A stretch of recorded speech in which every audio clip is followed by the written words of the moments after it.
Praise the Lord. യെശയ്യാ പുസ്തകം 10-ാം അധ്യായം അതിൻ്റെ 27-ാമത്തെ വാക്യം. അന്നാളിൽ അവൻ്റെ ചുമട് നിന്റെ തോളിൽ നിന്നും അവൻ്റെ മുഖം നിന്റെ കഴുത്തിൽ നിന്നും നീങ്ങിപ്പോകും. പുഷ്ടി നിമിത്തം മുഖം തകർന്നു പോകും. സുപരിചിതമായ വാക്യശകലമാണ്.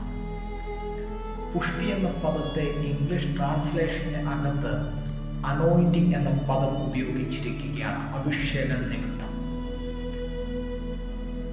പാപത്തിനകത്ത് അടിമപ്പെട്ട് ജീവിച്ചു കൊണ്ടിരുന്ന ബന്ധനം കൊണ്ടും പലവിധമാകുന്ന ശാപങ്ങൾ കൊണ്ട് ജീവിച്ച് ജീവിതത്തിൻ്റെ അകത്ത് സ്വസ്ഥതയും സമാധാനവും ലഭ്യമാകാതെ എവിടെ നിന്ന് മോക്ഷം ലഭ്യമായി തീരുമെന്ന ചിന്തയിൽ മുന്നോട്ട് ജീവിതത്തെ തള്ളി നീക്കിക്കൊണ്ടിരിക്കുമ്പോൾ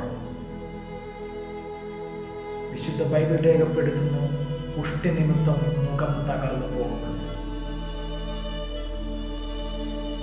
ഈ ശബ്ദം നിങ്ങൾ കേൾക്കുന്നുണ്ട് എങ്കിൽ നിങ്ങളുടെ ജീവിതത്തിനകത്ത് കടഭാരം, നിങ്ങളുടെ ജീവിതത്തിനകത്ത് വേദനകളെല്ലാം വർദ്ധിച്ചു വരുമ്പോഴും നിങ്ങൾ ചെയ്യേണ്ടത്, നിങ്ങൾ പിന്തുടരേണ്ടത് ഒന്ന് മാത്രമാണ്. അത് യേശുവിനെയാണ്.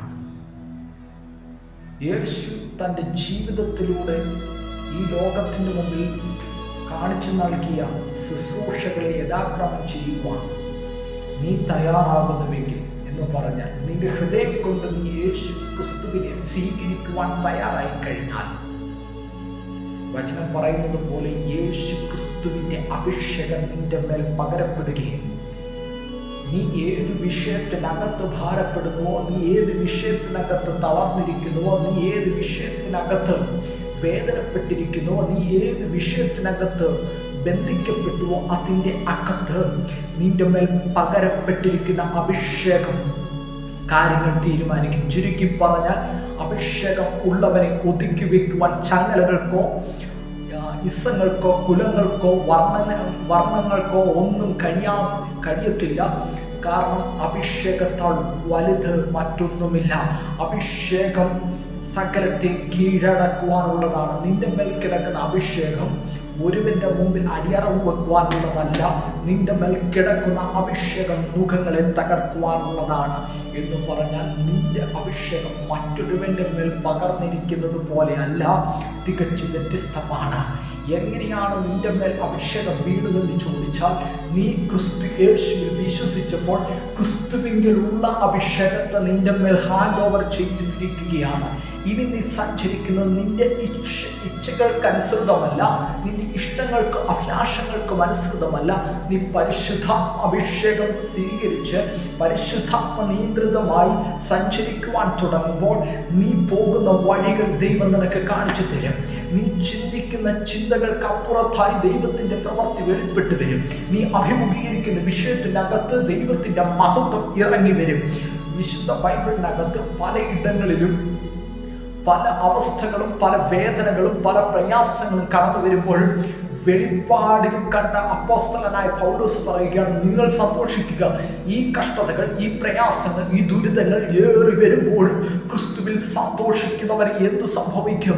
അവൻ നിർഭയമായിരിക്കും, അവൻ സന്തോഷിക്കും, അവൻ സമാധാനത്തോടെ ഇരിക്കും. അതാ വചനം രേഖപ്പെടുത്തുന്നത്, ഞാൻ നിങ്ങളെ പുറപ്പെടുവിക്കും, സമാധാനത്തോടെ പുറപ്പെടുവിക്കും, സന്തോഷത്തോടെ പറഞ്ഞയക്കും. അങ്ങനെയെങ്കിൽ ഈ സന്ദേശം നിങ്ങളുടെ കാതിൽ പതിയുന്നുണ്ടെങ്കിൽ ഒരു കാര്യം നിങ്ങളോട് ഞാൻ വിളിച്ചു പറയുന്നു, അഭിഷേകം മുഖത്തെ തകർക്കുന്നതാണ്.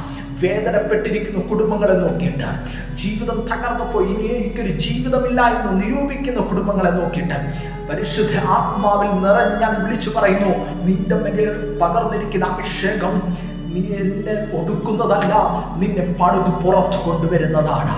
നിന്റെ മേൽ പകർന്നിരിക്കുന്ന അഭിഷേകം നിന്നെ ഒതുക്കുന്നതല്ല, നിന്നെ പുറത്തു കൊണ്ടുവന്ന മറ്റു ഇടങ്ങളിൽ മറ്റു ജാതികൾ സകലരുടെ മധ്യേ നിർത്തി നിന്നെ ആദരിക്കുന്നതാണ്. സോ മുൻപോട്ട് പോകുക.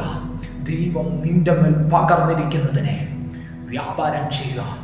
ഈ നാളുകളിൽ നിന്റെ സമയമാണ്, നിന്റെ സമയമാണ്.